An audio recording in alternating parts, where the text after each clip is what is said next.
Natural lang po, parang lumabas lang po sa akin na yun nga, mahilig na po ako sa hayop simula ng bata. Parang ang sarap sa pakiramdam pag pag may kasama akong po, mga hayop. Kasi nga po, dati nabubuli po ako ng bata ako. Kasi maliit po kasi ako, tapos payat. Ayun, kaya nabubuli po ako nun. Kaya ang ginagawa ko, parang ginagawa kong kaibigan na yung mga hayop. Doon po nawawala yung takot ko, kasi nga binubuli po ako. Kaya po nag-aalaga po ako ng mga hayop.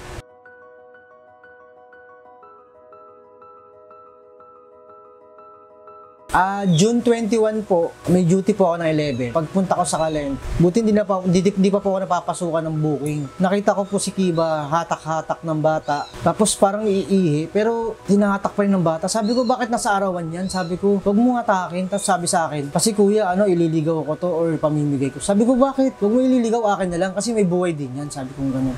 Tapos yun, binigay na po sa akin ng bata. And, tapos po nun, yun, di ko na po nilingon yung bata. Diniretso ko na po si Kiba, kinarga ko, papaket po rito sa San Juan. Tapos pagtigil po namin sa sa may parang store, nagpahinga po kami ni Kiba. Tapos nun may nakita sa akin angkas rider. Tinanong po, kiniwento ko yung ganyan na nililigaw nga raw po. So pagkakarga ko kay Kiba, pagka uwi po namin, hindi ko po alam na pinicturean na po pala ako ni Sir Jed Lapar. Pagkatapos po nun, pagka uwi namin sa bahay, pinakain, pinaliguan, tapos tinanggalin ng garapata. Tapos di ko na po inisip yung trabaho eh. Inisip ko po siya eh. Kasi po talagang maawa ka pag nakita niyo po siya.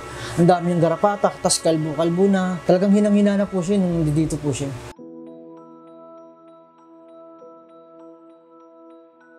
Sa ngayon po, ang laki talaga ng pinagbago. Ayan po, ito, ganyan siya, parang tatay na talaga tulad niya sa akin, ganyan. Tapos, pag ilalabas ko yun, tatalon-talon yan.